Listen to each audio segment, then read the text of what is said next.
निशंक होई रे मना, निर्भय होई रे मना, प्रचंड स्वविबळ पाठीशी नित्य आहे रे मना, नित्य आहे रे मना.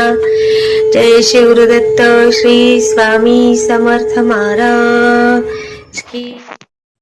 हॅलो. हॅलो. हा बोला. हा ना ताई, मी अनुभव शेअर करायचा होता. हा, कुठून बोलताय ताई? पुण्यावरून बोलतेय. नाव सांगू शकता? आणि नंतर सांगेन. बरं बरं. हा हा. काय अनुभव आला? आजारी होते का तुम्ही? हो हो हो, मध्ये खूप दिवस आजारी होते. हो ना. तुमचं काहीच म्हणजे ऐकायलाच येत नव्हता आवाज. बरं आहे का आता? हो, आता छान आहे एकदम. छान छान. हा. तर मला असं मला महिना झाला बघा, छान अनुभव आला स्वामींचा. अरे वा. तर मी आला की लगेचच तुम्हाला फोन केला, पण नंतर कळलं की तुम्ही आजारी वगैरे असाल. हा हा हा हा. तर काय झालं, महिना झाला बघा, बुधवारचाच सकाळी मी रोज स्वामी सारामृताचा एक अध्याय वाचते. म्हणजे 3 वाजायचे पूर्वी, पण का कोण जाणे मला असं कंटाळ्यासारखं व्हायचं, उगाच वाचायचं म्हणून वाचायचं व्हायचं माझं. अच्छा. हा.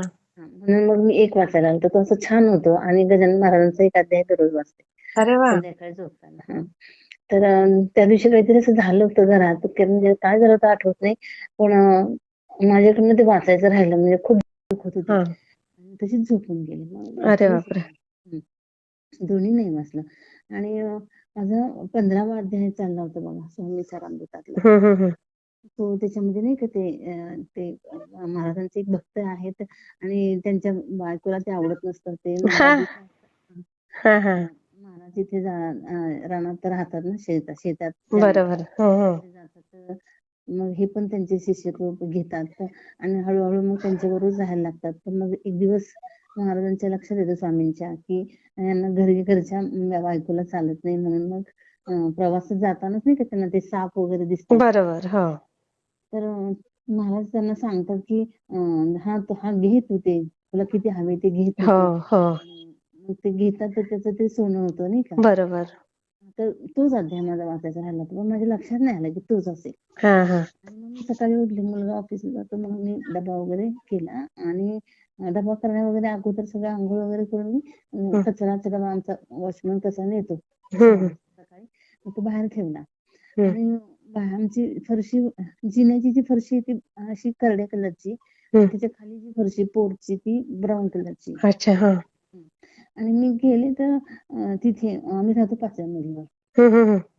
आणि असं छान आहे आमची सोसायटी, आमचं वॉचमन छान स्वच्छ ठेवतो.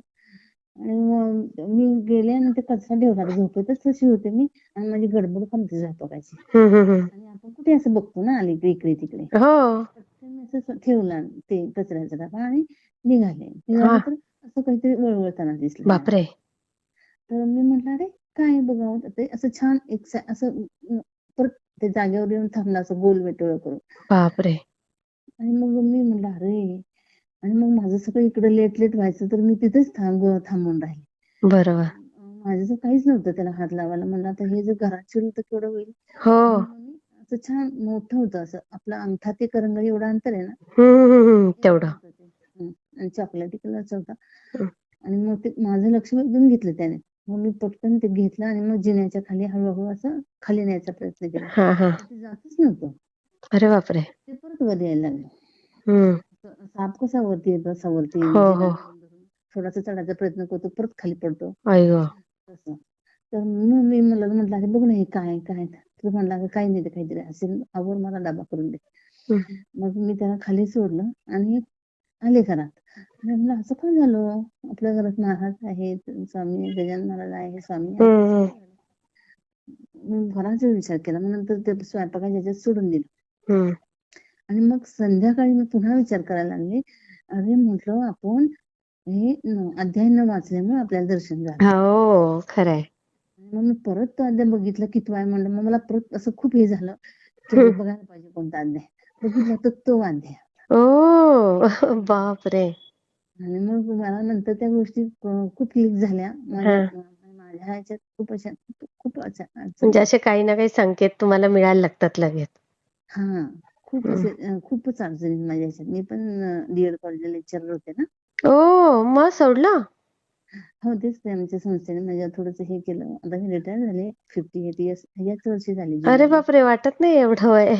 आणि मग मी मला खूप असं हे दिलं. पण नंतर मग त्याच दिवशी आमच्या संस्थे म्हणजे माझे कोर्टात केस वगैरे चालू आहे.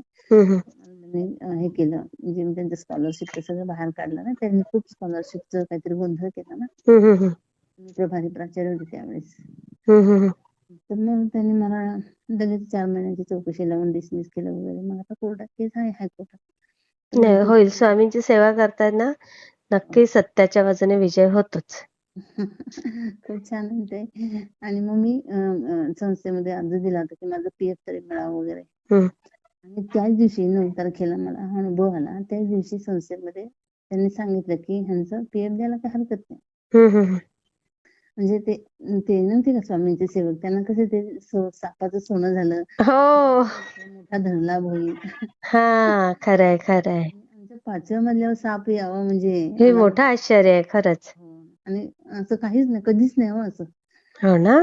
तर मग मला असं झालं तर मी तुम्हाला कधी सांगते. नाही नाही, खूप छान. हा, मी शेअर करते हा ताई. चालेल. श्री स्वामी समर्थ ताई. स्वामी समर्थ. मला कसा वाटला ते मला कमेंटमध्ये नक्की सांगा. आणि व्हिडिओ आवडला असेल तर लाईक, शेअर आणि सबस्क्राईब करायला विसरू नका. आणि हो, तुमचेही असेच काही अनुभव असतील तर या दिलेल्या नंबरवर रात्री 9 ते 10 ह्या वेळेमध्ये तुम्ही शेअर करू शकता.